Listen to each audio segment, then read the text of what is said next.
Sandesh ഖാലിയിൽ TMC നേതാവിനെതിരെയുള്ള ബലാത്സംഗ പരാതി പിൻവലിച്ചു. പരാതി നൽകിയ 3 പേരിൽ ഒരാളാണ് പിൻവലിച്ചത്. BJP പ്രാദേശിക മഹിളാ മോർച്ച നേതാവ് നിർബന്ധിച്ച് വെള്ളപ്പേപ്പറിൽ ഒപ്പിടുവിച്ച ശേഷം പരാതി എഴുതി ചേർത്തുവെന്നാരോപിച്ചാണ് പിന്മാറ്റം.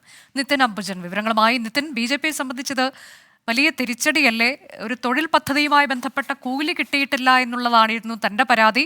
തനിക്ക് പണം മാത്രമാണ് വേണ്ടത്. എന്നാൽ ഒന്നും എഴുതാത്തൊരു പേപ്പറിൽ, വെള്ളപ്പേപ്പറിൽ തൻ്റെ ഒപ്പിട്ടുകൊണ്ട് ഇത്തരത്തിലേക്ക് വ്യാജ പരാതി എഴുതി ചേർക്കുകയായിരുന്നുവെന്ന് പരാതിക്കാരി പറയുമ്പോൾ ഇതിൽ BJPയുടെ പ്രതികരണം എന്താണ് വരുന്നത്?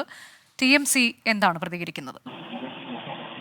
അനുജ, ലോക്സഭാ തെരഞ്ഞെടുപ്പ് നടക്കാനിരിക്കെ സന്ദേശ് ഖാലി വിഷയമാണ് പ്രധാനമായും BJP സംസ്ഥാനത്ത് ഉയർത്തിക്കാട്ടിയത്. ഇതിനിടയിലാണ് ഗംഗാധർ ഗോയൽ എന്ന പ്രാദേശിക BJP നേതാവ് സ്റ്റിംഗ് ഓപ്പറേഷനിലൂടെ വെളിപ്പെടുത്തിയ കാര്യം. അതിനു പിന്നാലെ 3 പരാതിക്കാരിൽ ഇപ്പോൾ പരാതി പിൻവലിച്ച് 2 പേർ ഇപ്പോൾ പരാതി പിൻവലിച്ച് രംഗത്ത് വന്നിരിക്കുകയാണ്. പ്രധാനമായും ഒരു വെള്ളക്കടലാസിൽ ഒപ്പിട്ട് നൽകുക മാത്രമാണ് ചെയ്തത്. അത് മഹിളാ മോർച്ച നേതാവിന്റെ സമ്മർദ്ദത്തെ തുടർന്നാണ് ഇത്തരത്തിൽ ഒപ്പിട്ട് നൽകിയത്.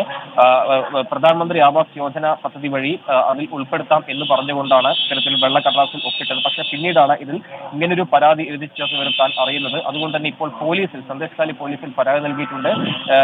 സന്ദേശ് ഖാലിൽ ദേശീയ മഹിളാ അധ്യക്ഷ വനിതാ കമ്മീഷൻ അംഗം അവിടെ വന്നപ്പോൾ തന്നെ ഇത്തരമൊരു കാര്യം ശ്രദ്ധയിൽപ്പെടുത്തിയിരുന്നു. പ്രധാനമന്ത്രി ആവാസ് യോജന പദ്ധതിയുടെ പണം ലഭിച്ചില്ലെന്ന വിഷയം ചൂണ്ടിക്കാട്ടിയിരുന്നു. അതേസമയം തന്നെ ബലാത്സംഗത്തിന് ഇരയായിട്ടില്ല. എന്നാൽ ഇപ്പോൾ ഇത്തരമൊരു പരാതി പോലീസിന് നൽകിയിരിക്കുകയാണ് മഹിളാ മോർച്ച നേതാവിനെതിരെ. എന്തായാലും സംഭവത്തിൽ ഇപ്പോൾ തൃണമൂൽ കോൺഗ്രസ് രാഷ്ട്രീയമാക്കി തന്നെ ഇപ്പോൾ മുന്നോട്ട് പോവുകയാണ്. തെരഞ്ഞെടുപ്പ് കമ്മീഷൻ ഇത് പരാതി നൽകിയിട്ടുണ്ട്. അതേസമയം തന്നെ BJP ഇതുമായി ബന്ധപ്പെട്ട് നൽകിയ വിശദീകരണം, തൃണമൂൽ കോൺഗ്രസിന്റെ ബൂത്ത് പ്രസിഡന്റ് ഭാര്യയാണ് ഇത്തരമൊരു പരാതി പിൻവലിച്ചിരിക്കുന്നത്. സ്വാഭാവികമായും രാഷ്ട്രീയമായി പരാതി നൽകിയ എന്ന് പറയപ്പെടുന്ന ഒരാളാണിപ്പോൾ പരാതി പിൻവലിച്ചത്. BJPയെ സംബന്ധിച്ച് കനത്ത തിരിച്ചടി.